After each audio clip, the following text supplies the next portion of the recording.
കേരള കലാമണ്ഡലം സ്ഥാപക സെക്രട്ടറി മണക്കുളം മുകുന്ദരാജ സ്ഥാപിച്ച അമ്പലപുരം ദേശവിദ്യാലയം യു.പി. സ്കൂളിൽ വാർഷികാഘോഷം നടന്നു.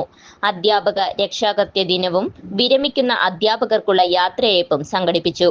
കേളീരവം 2K25 എന്ന പേരിൽ സംഘടിപ്പിച്ച പരിപാടി സേവ്യർ ചിറ്റിലപ്പള്ളി എം.എൽ.എ ഉദ്ഘാടനം ചെയ്തു. പൂർവ്വ വിദ്യാർത്ഥിയും കഥകളി കലാകാരനുമായ കലാമണ്ഡലം കൃഷ്ണകുമാറിനെ ആദരിച്ചു. വിരമിക്കുന്ന അധ്യാപിക വി.സി. റസിക്ക് യാത്രയയപ്പ് നൽകി.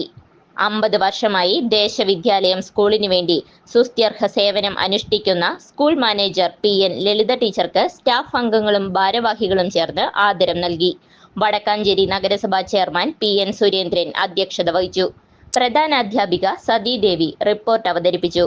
നഗരസഭാ സ്ഥിരം സമിതി അധ്യക്ഷൻ M.R. Anoop Kishore, councillor Madhu Ambalapuram, school leader Himal, PTA president K.K. Shikhi, staff secretary Suma Cherian, Athani PSC bank secretary Suresh Babu തുടങ്ങിയവർ പ്രസംഗിച്ചു.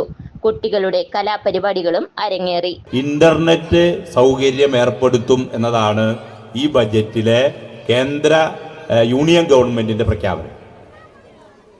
നമ്മുടെ സംസ്ഥാനത്തെ സംബന്ധിച്ചിടത്തോളം നമുക്കത് കേൾക്കുമ്പോൾ അതൊരു വലിയ സംഭവമായിട്ട് തോന്നുന്നു.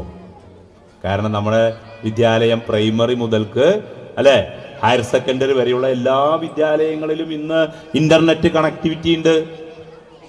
പ്രത്യേകിച്ച് കേരള ഗവൺമെന്റിന്റെ തന്നെ ഇന്റർനെറ്റ് കമ്പനിയുടെ കണക്ഷനാണ്. ഒരുപക്ഷെ അത് എത്ര പേർക്ക് അറിയാമെന്ന് എനിക്കറിയില്ല.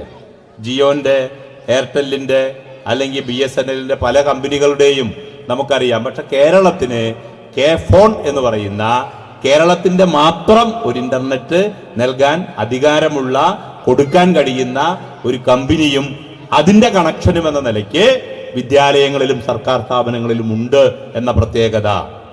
ആ പ്രത്യേകത എടുത്ത് പരിശോധിക്കുമ്പോഴാണ് നമുക്ക് ഇങ്ങനെ ഒരു പദ്ധതി ആവിഷ്കരിക്കുമ്പോൾ നാം എത്രയോ മുന്നിലാണ് എന്ന് നമുക്ക് തിരിച്ചറിയുക.